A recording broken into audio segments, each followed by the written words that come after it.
Ada yang bertanya kepada saya, Kang, dari mana sih tegangan 380 volt itu?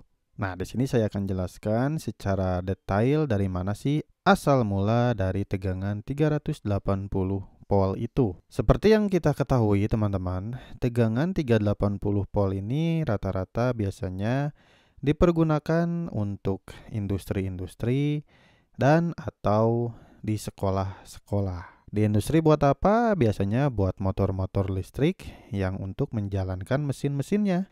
Jika di sekolah biasanya untuk praktik mahasiswa atau praktik anak-anak SMK yang harus menggunakan motor listrik.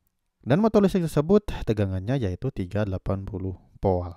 Nah, ini peruntukan 380 volt itu. Sebenarnya ada juga yang lain ya, tetapi biasanya dominannya yang industri dan sekolah atau kampus-kampus. Nah, sekarang asal mula tegangan 380 volt itu dari mana? Yaitu dari trapo, teman-teman. Kenapa bisa dari trapo? Mari kita perjelas lagi dalaman isi traponya. Jadi jika kita gambar wiring isi dalam trapo yaitu seperti ini. Nah, jadi ini adalah daleman dari trapo ya, yang lilitannya lah.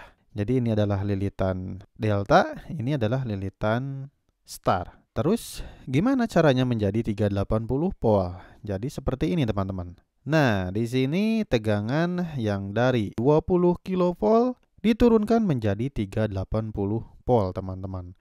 Jadi di sini yang lilitan delta itu adalah inputan dari tegangan 20 kP.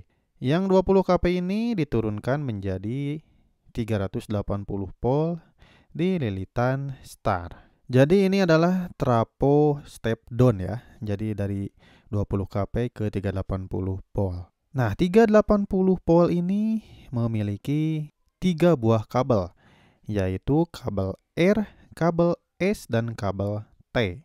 Untuk titik tengahnya ini adalah kabel netral. Saya tidak akan bahas kabel netral. Saya bahasnya adalah kabel R, S, dan T.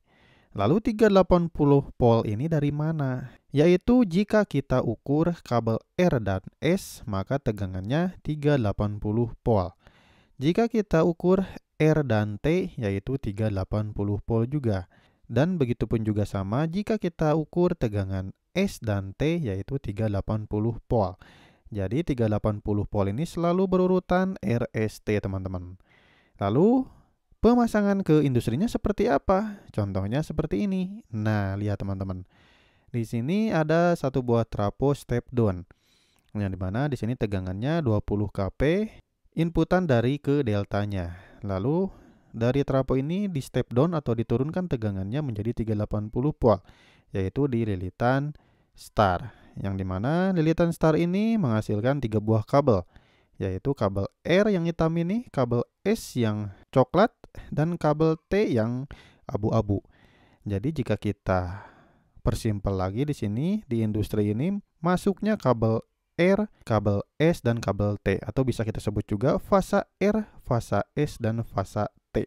Lalu ke sekolah juga di sini masuknya sama, yaitu kabel R, kabel S, dan kabel T. Lalu kabel netralnya mana? Biasanya kalau industri itu dia membuat kabel netral sendiri atau mempunyai trapo tersendiri. Tapi ada juga yang langsung dari trapo PLN ngambil netralnya. Begitupun juga sama yang sekolah bisa membuat netral sendiri atau bisa ngambil dari lilitan tengah sisi sekunder atau yang starnya dimasukkan ke sekolah-sekolah. Jadi intinya tegangan 380 volt ini dari mana? Yaitu dari trapo juga, teman-teman. Yang dimana dari inputan yang delta masuk 20 kP, di step down atau diturunkan tegangannya menjadi 380 volt. Lalu keluaran dari belitan star yaitu kabel RST langsung masuk ke industri. Begitupun juga sama kabel RST ini langsung masuk ke sekolah-sekolah. Nah, ini penjelasan secara simpelnya. Jika teman-teman urut lagi, yang 20 kP ini sebenarnya diturunkan lagi dari 150 kP menuju 20 kP. Lalu diurutkan lagi bisa juga dari 500 kP langsung turun ke 150 kP. Dan asal-usulnya sebenarnya kabel 3 fasa yaitu dari generator, teman-teman. Dari generator pembangkit. Jadi urutannya seperti itu. Tapi jika teman-teman ingin bahas simpelnya yaitu ya sama aja. 380 ini ya berasal dari trafo. Oke, jadi segitu teman-teman untuk pembelajarannya. Mudah-mudahan bermanfaat. Ditunggu untuk video saya yang selanjutnya.